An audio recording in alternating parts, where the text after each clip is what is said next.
Welcome to the Alain Elkann interviews, an unprecedented window into the minds of some of the most well-known and respected figures of the last 25 years. Professor Massimo Osanna is now the Director General of all the Italian museums, and he has been director for 7 years of the Archaeological Park of Pompei.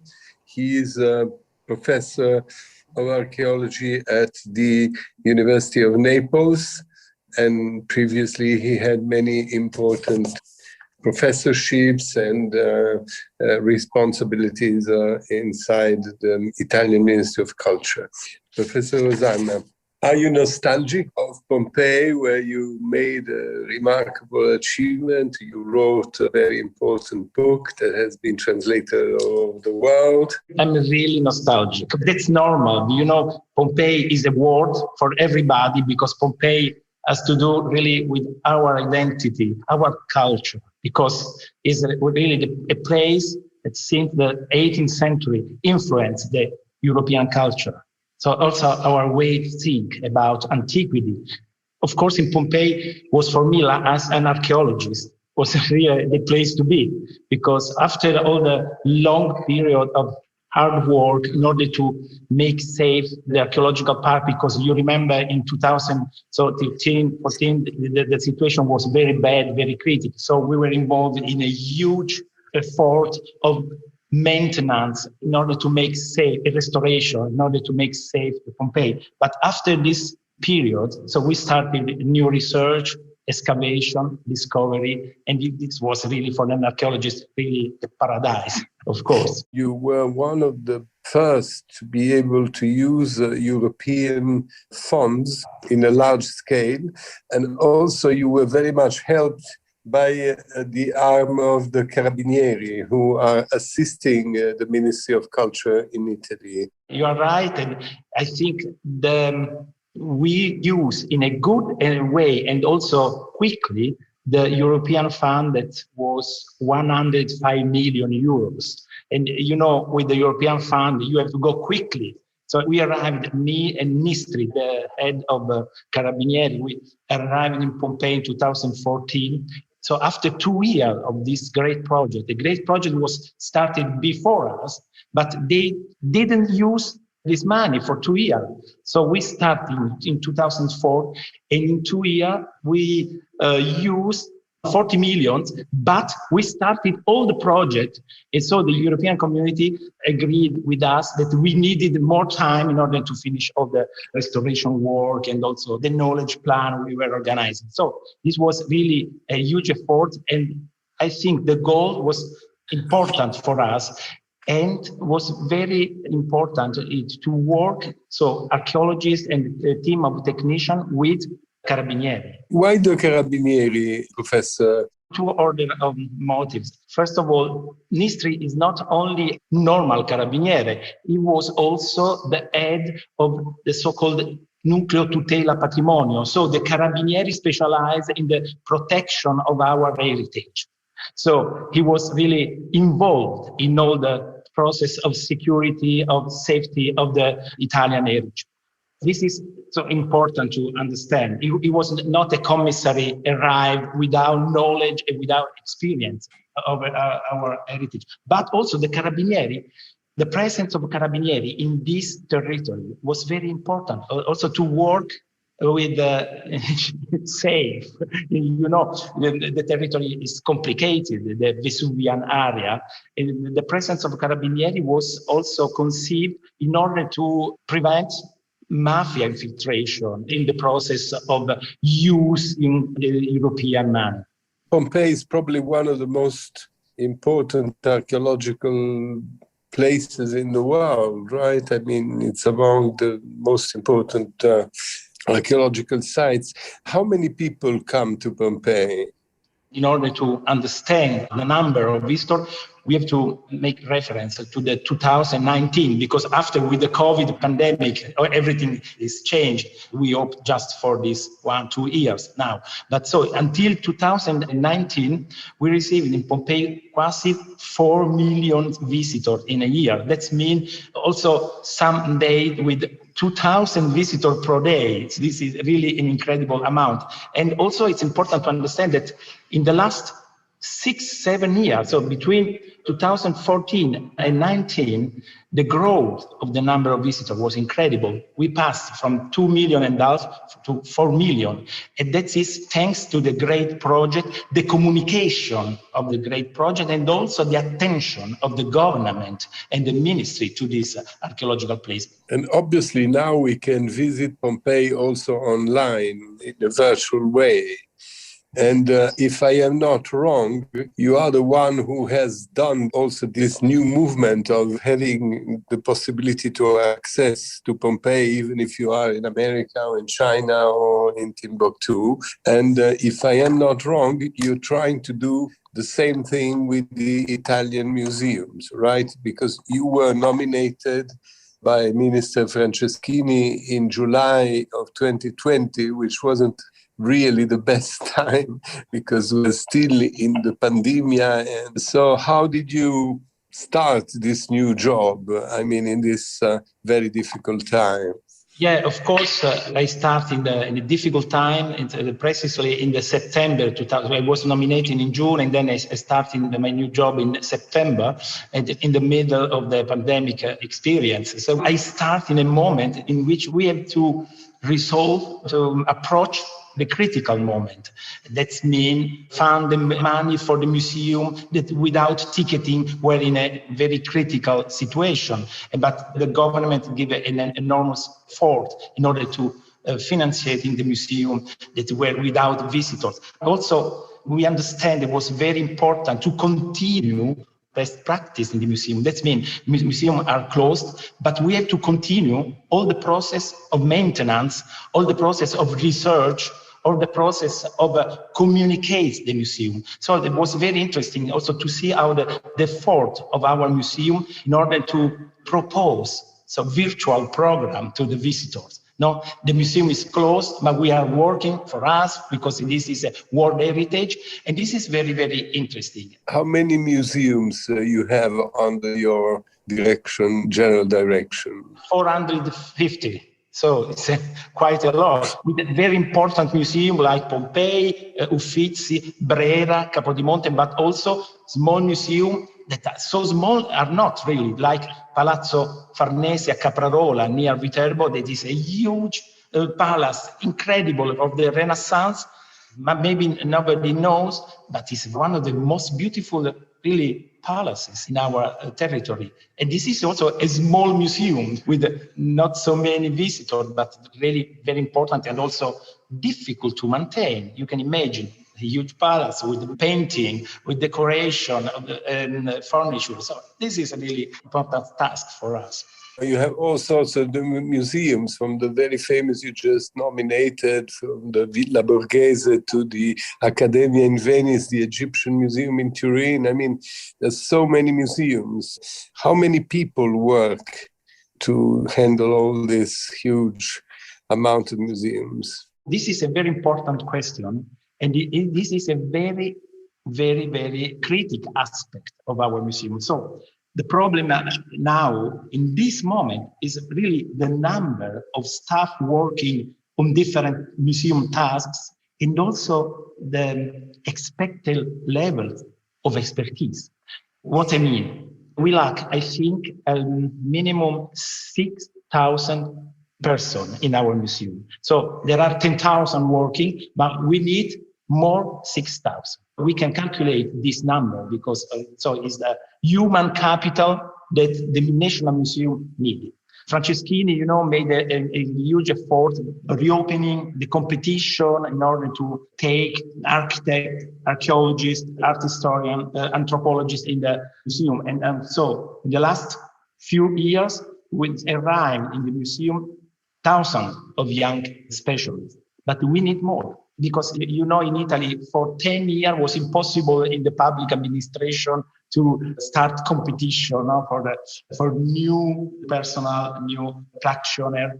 But now really is the time to invert this tendency. Another important reform, which for Italy was quite new, is that they opened doors to many foreign directors, including Pompei. Now they have a German director in the Uffizi in Florence, the French one in Capodimonte. You have a Canadian, Anglo-Canadian in Milano. Yeah, this was very important because we open really our national museum system to the world. And this is really important because the internationalization of our museum is very important. It's our goal because we can continue to consider our heritage like just our heritage. This is a world heritage. And we have to promote encounter with other specialists, with other culture, with other nations, in order to also to share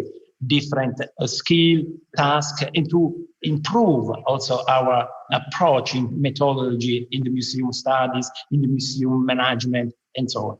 Now, this year, obviously, this past year and the year we're going through now, and who knows when this will be finished, as Director General, are you in favor of loans? Because all the museums in the world, they try to have loans of Italian masterpieces to show around the world. Is it very severe, very difficult, the loan of works of art? In my opinion, the loan is possible, and I appreciate all the effort to improve the loan. Of course, when the condition of the object, of the painting, of the masterpiece are good, and it is possible for this object to travel. So after an expertise of a restaurant, they say, okay, there is no problem from the preservation point of view. For me, it's no problem to share our heritage with the world because it's not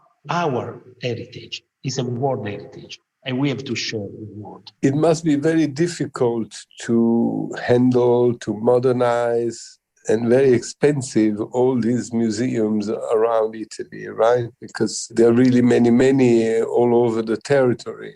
How do you work? What is your job mainly? Yes. In my point of view, we have to resolve the critical aspect. Human capital, that's the first important thing. And so practitioner and all the personnel that the museum needed. And second aspect is the program maintenance. Our museums, except Pompei, Colosseo, the museum with their own funding, we lack of a program maintenance. They try to understand how much we need in order to maintain all our heritage. That's mean 150 million per year. That means the government have to give to the museum this money each year in the public funding in order to maintain our heritage. Because without the program maintenance, that is control, monitoring, intervention, and also digital archive of all the process and so on. Without the program maintenance, it's difficult to organize enhancement program and also loan of our heritage, exhibition, program for visitors, and so on. So really it's important now to resolve this aspect, the lack of a program maintenance. Pompei is an example. For me, it was more important to work in Pompei because I understood really why. So when I arrived, the situation was so bad. It was so bad because for decades, no program maintenance. Without this ordinary maintenance, we can work about enhancement of the heritage and we can give our heritage to the next generation. And this is really a huge responsibility. Pompeii, it's special, right? It's a unique place, like Venice, for instance, is a unique place. People go, and as you said, the Colosseo is something unique, like the pyramid in Egypt or something like that. So people go and want to see that. And also, for instance, I guess that many people go to Florence to visit the Uffizi and For instance, there are places in Italy like Naples where you have, from the Archaeological Museum to Capodimonte to others, a spectacular offer of museums, and not many people know, not so many people go. So how can you distribute the visitors? You're right. This is really the big question. It's important to create a network of museums in order also to redistribute all the visitors, and also maybe also to think about card, where if you take a ticket in museum, you have also the possibility to visit San Martino in Naples or Castel Sant'Elmo or another small museum, not small, so important museum with a few visitors. So we have really to organize now with the new Ministry of Tourism a policy of a reorganization of the touristic flow. This is really important. We need creativity not only in the communication, because if Pompeii passes from 2,500 to 4 million visitors, was thanks to the new policy of communication. When I arrived, we reopened social like Twitter, Instagram, a new website, and we starting to interview a program in television, and that's a discovery, so new offer. This was a sensibilization of the curiosity of the visitor. The day arrived. So there are a lot of persons, they arrive thinking, because they saw Pompeii in the newspaper, in the television, in the new program, because we organized an enormous effort in order to communicate. In the past, the archaeological discovery where nobody knows, because the archaeologists were jealous of the discovery, you know? They thinking just of the a scientific publication of the discovery. Not of the large public. Yeah, we change, of course, all this approach. This is important. We have really to start with a new communication of all the public museum, and also we need a partnership with private. So public and private have to communicate more and to give a common effort in order to enhance our heritage. But museums in themselves, with the public or visitors, they don't make enough money, right? It's not because the museums were closed. It depends. Pompeii, for example, was so rich that each year we gain, thanks to the ticketing, 40 million euros. And from this 40 euros, the 20%, so 8 million, we gave to the ministry in order to redistribute to the poor museum. The same is from Colosseum, Uffizi. There are, so the big museum, like from Colosseum, Pompei, Uffizi, 10 museums in Italy that gave a lot of money to the ministry for the other museum. But of course, we need also from the government and some new policy of a partnership between private and public. Altogether, how many Italian visitors go to museums and how many foreigners, how many tourists? This is another interesting question. Just a few examples. Pompeii, when I arrived in Pompeii, the 20% were Italian, 80 were foreign from, most of all, French, Germany, England, and then United States, and growing up Asia. But so in the 2019, we realized that the number will change. So we're 50% Italian, 50% stranger. That is very interesting, because with this new offer, new discovery, new exhibition, new opening of a new restored houses, we invited more Italian visitors. And this is very interesting, because I think for us it's very important, and we understood this also with the pandemic crisis of COVID. It's important to use a language the communities that live in the territory can understand. So we have to communicate with them also, not only with the foreign students. So we need a new approach in order to stimulate the Italians rediscover our heritage. In the past, there was a lot of criticism that Italian museums are sometimes not open, that the conditions of the museum are not very good, that they are very old and dusty, and so on and so forth. Is this changed? Do you have a lot to do on changing this? Because obviously people anyway want to come to Italy to see some extraordinary masterpieces that they cannot see La Torre di Pisa in another place than Pisa, right? Or they cannot see the Colosseo if they don't go to Rome. But many people said that the Italian museums are not kept very well because there are too many, because the state doesn't have enough money, because there are too many museums. That's true. We have an incredible amount of museum, of historical places, archaeological park. Really, our territory from this point of view is incredible. This, of course, means a difficult to general management of all these museum and archaeological places. But of course, we need now to do a huge effort. It is very important to use in a good way the recovery plan. This is very important. As you say, it's true that this huge amount of museums means that the state, only the government, have not enough money in order to manage in the right way every museum. But maybe now with the recovery plan, with a new effort, with the Franceschini reform, maybe we have to change the situation. I want to transform all the small museums in a place of encounter, place of a contact zone. Not only a place where you go through visits, and so seeing showcases with objects, and so it is. Now we have to transform our museum with organizing manifestation, organize agreement with our institution, with private, in contact zone, in place of encounter, of meeting, where you go not only to see one object, but also to stimulate your mind, your emotion, your knowledge.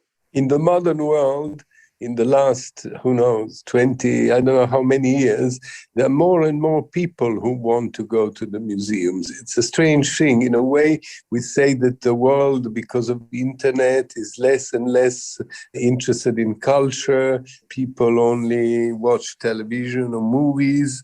But this is not entirely true, because all over the world, in America, in England, in France, in Germany, in Spain, there's many, many people who make long queues to go and see an exhibition or to visit a museum, a church or something. Also in Italy, because thanks to the Franceschini reform, we assessed a growth of the number of visitors in Italy since that 2014. Incredible. For example, Pestum. Pestum grew the visitor of the 50% in 2 years. Like Pestum, a lot of other archaeological parks or other museums. That means that this growth shows the confidence in the museum as a cultural form. And the people want to enter in the culture. Now we have to dominate this process with giving new program, new approach, new manifestation, and so on to the visitor. After all this time of pandemic, people stay home, they cannot travel. As you see, we use Zoom instead of seeing each other in person. But this sooner or later is going to end, right? Yeah. And are you preparing the fact that many people who were not able to visit for maybe 2 years will absolutely want to go back to visit? So there may be many more people. We are working for really in this perspective, because we want the visitor rediscover our museum, not only the big ones, but also all the incredible system museum. And I think now you are right when you say after all this period with Zoom, virtual reality, and so on, now the people want to come back to the authenticity, also to the materiality of the life. And now I think also in this sense, we can expect that our museum will be really full of visitors. And now we have really to work also to reorganize the narrative in the museum, now in order to satisfy also the expectation of this visitor from everywhere in the world. So for me, very important is in our area, the materiality. So not, okay, virtual is important, very important, but it's not a substitute of the contact. Absolutely not. With the object. We are ready also in this in this sense. I think it's also important for a museum. The contact with the object, for example, object of the past, is important in order to avoid the social amnesia, forgetting the past, forgetting our tradition, forgetting also really the recent past. This is very important. In the museum, we have really work without forgetting this. The base, you are an archaeologist, so you are also in a very good place because there are so many archaeological masterpieces. Pompeii, but there are many other fantastic archaeological sites in Italy. But what about contemporary art museums? Do you think that Italy, who has so many classic museums, archaeological museums, has enough contemporary art museums? No, not at all. Inside these 450 museums of my general direction, there are, I think, just one contemporary art, modern art museum. It's not contemporary, it's the Galleria, so-called GNAM, Galleria Nazionale di Arte Moderna, that is also about the 20th century art. But the other contemporary art museum, like Maxi, are foundations, are not under our direct control. So we have to work also in this way. It's important to create new contemporary art museum.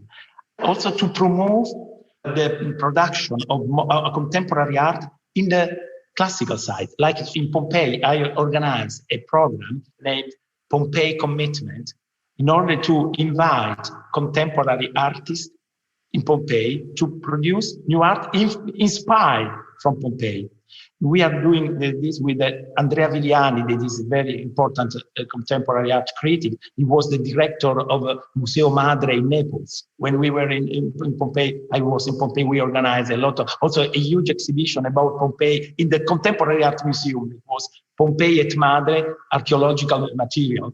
And it was very interesting to see. We organized the rooms of the Museo Madre with the Clemente painting or Cunelli's, or Sollevite, like a Roman domus, and we insert the Roman furniture. So Clemente was the triclinium. So we arrange all the room with the beds and the vessel and the bronze, the statue of a triclinium, and so on. And was an incredible experience. Very, very appreciated. Now there are tentatives. I mean, you have an exhibition of Damien Hirst at the Galleria Borghese. You have an exhibition of Giuseppe Pennone at the Uffizi Gallery, just to nominate two, right? Is it your ambition that there are more contemporary art museums around Italy, or? Yes. For example, I would like to open a contemporary art museum in Florence, in the Manifattura Tabacchi, this huge complex, very, very interesting, with an incredible space, very interesting for the contemporary art point of view. And I think that the important city in Italy have to realize new museum, because it's important also to understand that art is also a matter of generations. So every generation produce art. New art, of course.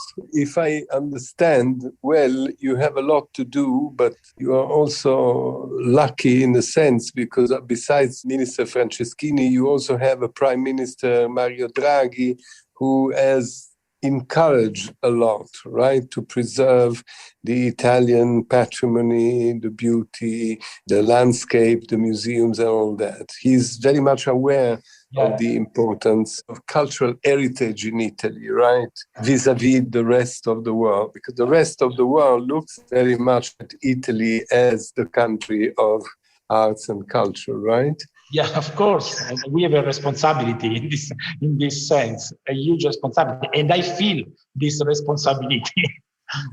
So what we wish you is that as you started changing completely the destiny and giving life and lots of renovation and discoveries with Pompeii, which obviously it's a small place compared to the whole country, but we wish you to do the same with the Italian museums, because as you said at the beginning, you know, the Italian patrimony is not only Italian, but it's a patrimony of humanity.